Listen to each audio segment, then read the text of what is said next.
Coalitions work or they don't work principally because you have a group of people around the table who either decide they're going to work together and create an environment to make that happen, or they don't or can't for whatever reason. Well, first of all, I think it's very important to recognize that coalitions are actually people. Very often people are there representing their organizations, but at the end of the day, they're human beings. One of the most important things about developing a coalition is the ability to find ways to interact constructively, even when you might disagree on some things, but agree on the common goal. The most important element in my mind of a coalition being successful, though, is that the people have come together and they keep that common purpose they have in mind more than anything else. And that helps them get around some of the obstacles you typically find when groups of people work together. Leadership is really important in any coalition. You have to have good, solid leaders. They're there because they need to inspire people. They're there because they need to manage the continuing progress and work.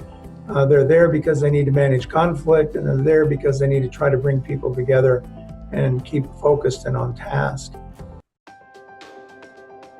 Dedicated staffing is also critical to a successful cancer coalition. And where we've seen extremely successful coalitions, we've also seen the state programs, the National Comprehensive Cancer Control programs, committing dedicated funding to staffing the core or the steering committees on the coalitions, as well as to staffing implementation teams or work groups within the coalition.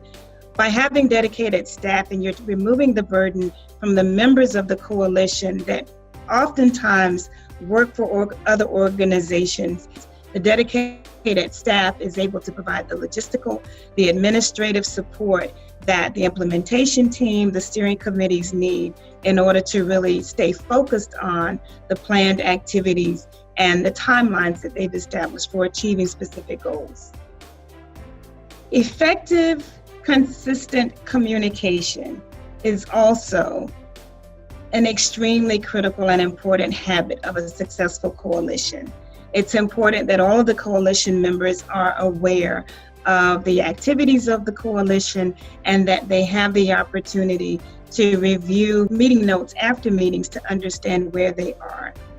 Then one other really important habit for a successful coalition is shared decision making.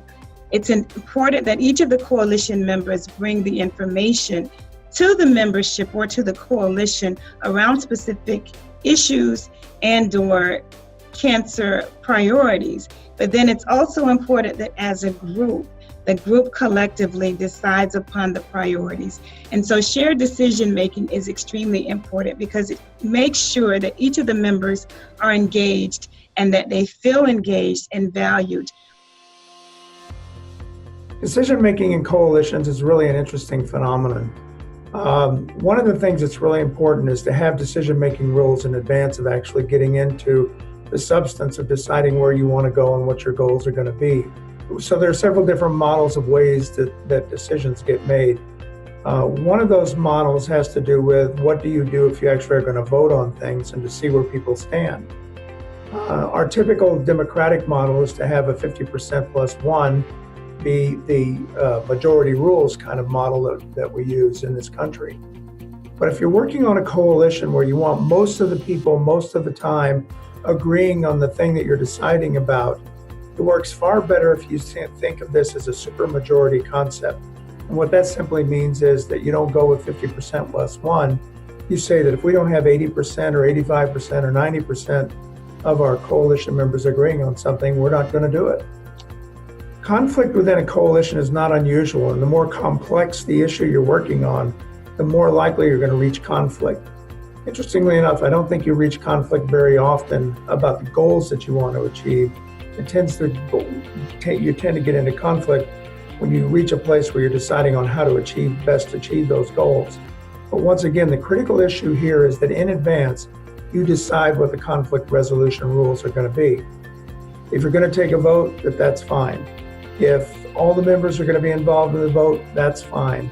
If only an executive committee is going to decide and run the organization after hearing from everybody, that's fine. But what's important is to set it up in advance so that everybody knows what the decision-making rules are and decisions are made transparently.